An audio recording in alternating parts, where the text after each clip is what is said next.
Afrique, avec les blancs barbares, avec ceux qui ont mis en route le code noir pendant l'esclavagisme. Et ce code noir, ils ont mis dans les constitutions en Afrique, les numéros des codes noirs. La constitution africaine, elle n'existe pas. Il n'y a pas de constitution en Afrique. Il n'y a que le code noir et la dictature. Parce que pour les Occidentaux, 666, le peuple noir sont que des esclaves. Voilà la vérité. Voilà. Et la vérité doit toujours triompher, car le peuple noir doit comprendre que l'homme blanc nous a toujours pris pour des cons. Et il faut maintenant montrer à l'homme blanc que l'homme noir n'est pas un con, mais que l'homme noir a la tête. Oui, la vérité doit être dite. La vérité doit être dite parce que il est temps que l'homme noir, quand on dit à l'être humain noir par l'homme blanc va dire à l'être humain 20 plus 20. 20 plus 20. Plus 20 est égal à combien? L'homme noir va dire 40. L'homme blanc va dire non. 20 plus 20 est égal à 15. Et il va faire que répéter cela. L'homme noir va dire non, c'est 40. L'homme blanc va dire non, tu dois dire 15. Et c'est comme ça que l'homme blanc aliène le peuple noir, l'aliénation. Et l'homme blanc, quand il regarde l'homme noir, quand il regarde l'homme blanc, il tremble. Parce que pour lui, c'est comme s'il voyait Jésus-Christ en blanc. Vu, on lui a fait croire que Jésus-Christ, les yeux bleus, les longs cheveux comme une femme sur la tête. Et l'homme noir a cru. On lui met les statuettes de la Sainte Vierge Marie, couleur blanche. Et l'homme noir prend ces statuettes blanches, Sainte Vierge Marie, il met dans sa maison. Et il est là, il met des fleurs à côté. Or qu'au fait, cette statuette représente que Satan, Lucifer. La vérité doit être dite. Oui. Est-ce que le pape au Vatican, il s'agenouille devant les statuettes blanches? Non, il s'agenouille devant les statuettes noires. C'est la Vierge noire. La vérité doit être dite.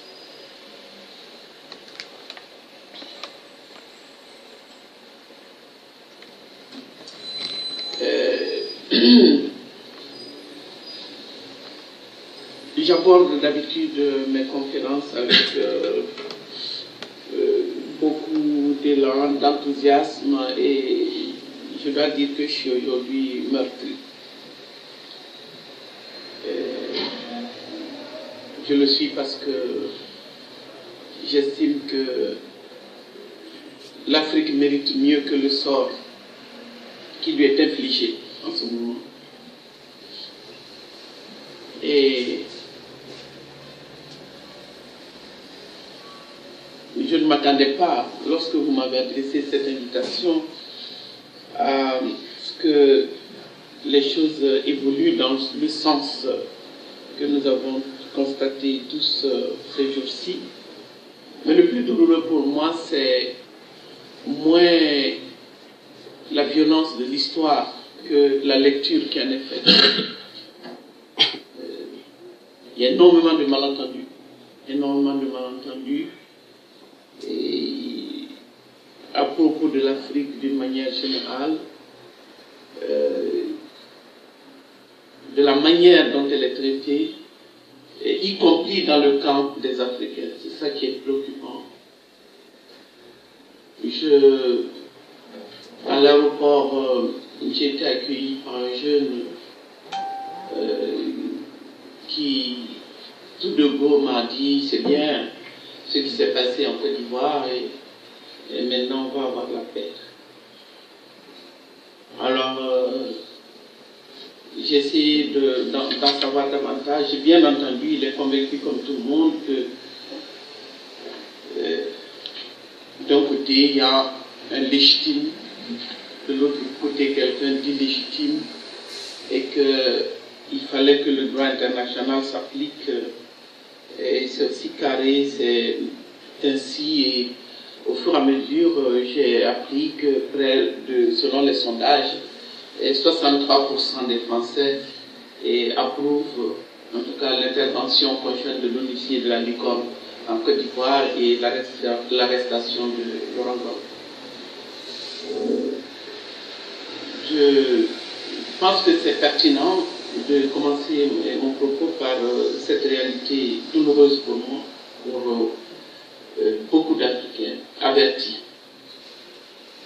Tout simplement parce que si l'émergence est une réalité, devait l'être, je ne vois pas un autre pays dans la sous-région qui avait des chances d'émerger plus que la Côte d'Ivoire. Si nous restons, si nous nous en tenons aux critères classiques du développement, la croissance, on n'est pas n'importe où dans ce pays. 40% du PIB de la sous-région, zone d'accueil des gens venant d'un peu partout, Burkina, Mali, Sénégal, une économie florissante, des industries, tout allait pour le mieux dans ce pays, jusqu'à une certaine date. Donc s'il devait y avoir un pays de la sous-région qui aurait pu tirer les autres, émerger, parce que c'est la fonction de moteur qu'on lui a attribuée pendant longtemps, de telle sorte qu'aujourd'hui, la majorité des Africains puissent vivre décemment. Si ces conditions avaient été réunies, on ne serait pas aujourd'hui devant cette situation catastrophique à tout point de vue. Donc aujourd'hui, nous sommes en face de ce que moi je considère comme les ruines. C'est les ruines du développement et de l'idée même que l'on peut se faire du développement, et une désillusion totale dont il va falloir parler. Mais aussi la confusion, l'amalgame est total. Tout le monde parle de tout, tout le monde parle de l'Afrique, des Africains, des dictateurs, de la démocratie. Et quand, à l'interne, moi je pense quand même j'ai la chance d'aller et de venir, en là-bas, d'être constamment interpellé par 36 000 situations. Quand je regarde de près, je me dis que nous pouvons mieux pour l'Afrique, nous pouvons plus pour l'Afrique, nous le pouvons pour nous-mêmes. Quand je dis nous, je parle des peuples d'ici et de là-bas. Le gâchis, de mon point de vue, est considérable. Nous pourrions avoir davantage de chances de vivre autrement, de nous percevoir autrement entre nous, de faire de telle sorte que les gens là-bas puissent vivre décemment, dignement. Et c'est tout cela qui, de mon point de vue, me semble compromis aujourd'hui.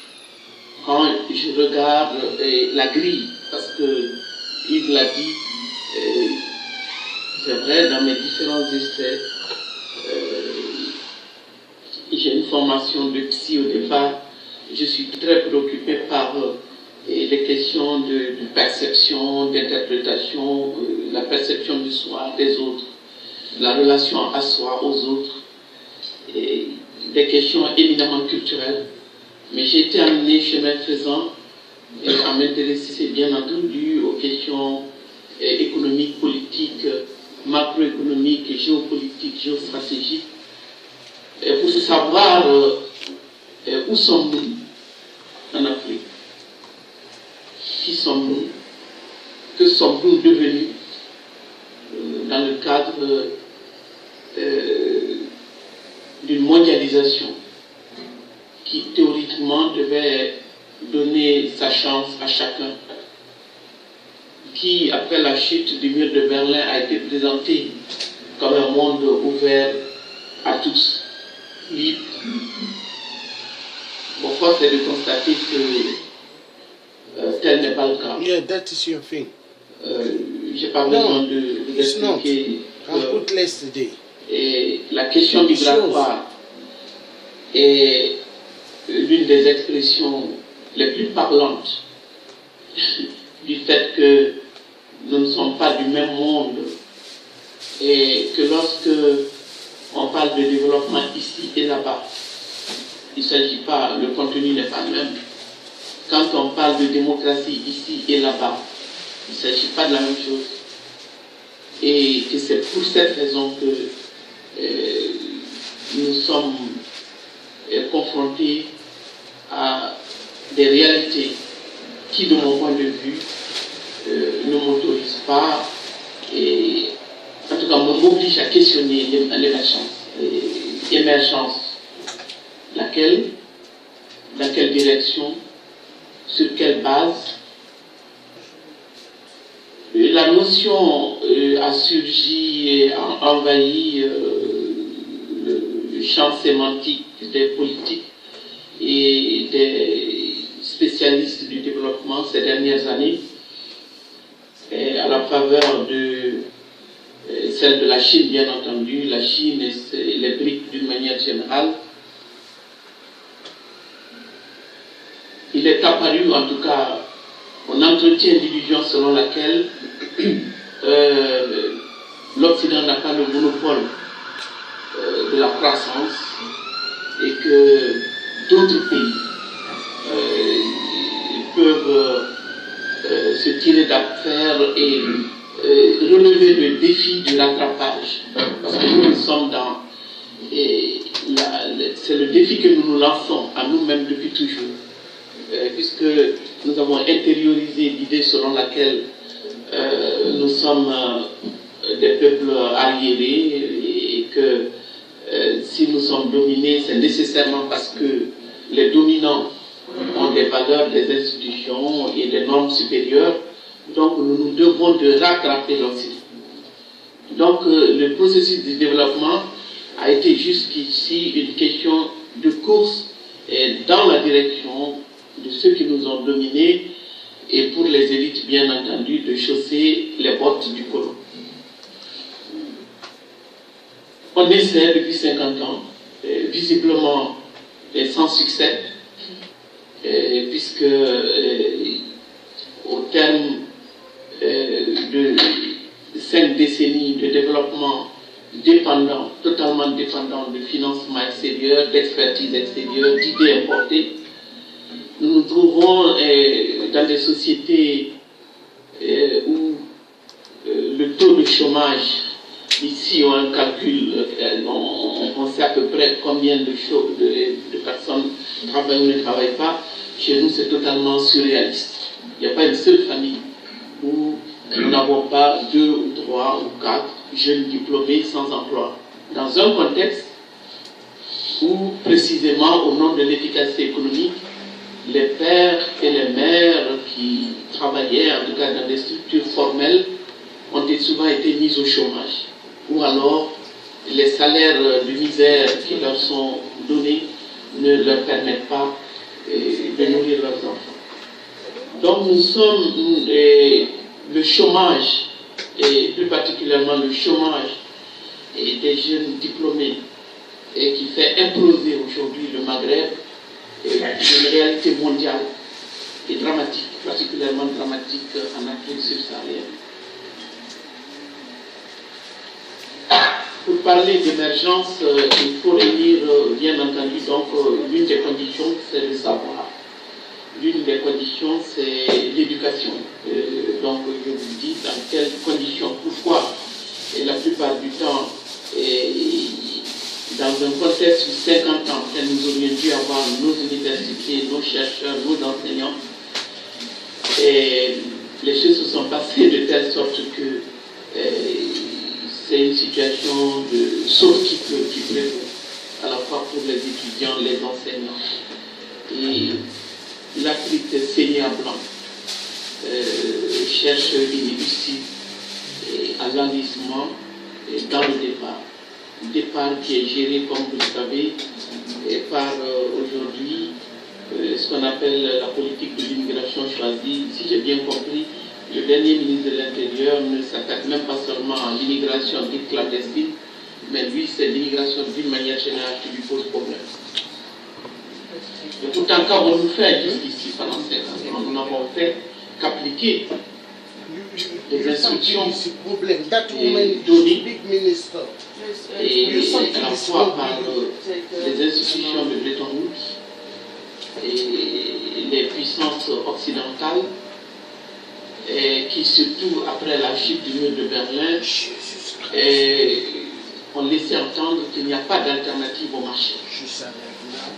Libéraliser, privatiser, ouvrez vos frontières et la croissance sera au rendez-vous. Il y aura des emplois, à boire et à manger pour tout le monde. Et finalement, dans la pratique, nous nous sommes rendus compte, si je prends le cas de mon pays, le même, qui avait, pour entrer dans ce fameux marché, nous n'avions que 2 choses dans le panier, l'or blanc et l'or jaune. Le coton, on a réussi à nous hisser au rang de premier producteur de coton. Logiquement,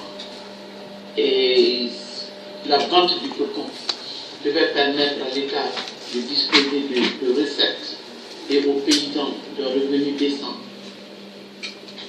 Et on nous a dit que l'avantage comparatif, ce qu'ils appellent la notion d'avantage comparatif, c'est-à-dire qu'est-ce que vous avez le mieux qui puisse vous permettre justement d'être compétitif, que pour nous, ce n'était pas la peine de chercher midi à 14 heures.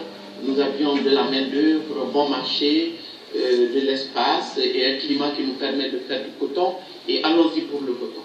Donc nous avons foncé tête baissée dans le coton, comme d'autres pays africains, et patatras, les autres pays producteurs de coton, à commencer par les États-Unis, ont subventionné ce secteur, et l'Europe aussi. Donc, chute du prix, difficultés souvent inextricables pour les États, et bien entendu, comme d'habitude, comme ici, on fait toujours porter le coût des ajustements et de ces réformes par les plus pauvres. Donc, quand on dit que le prix va baisser et l'État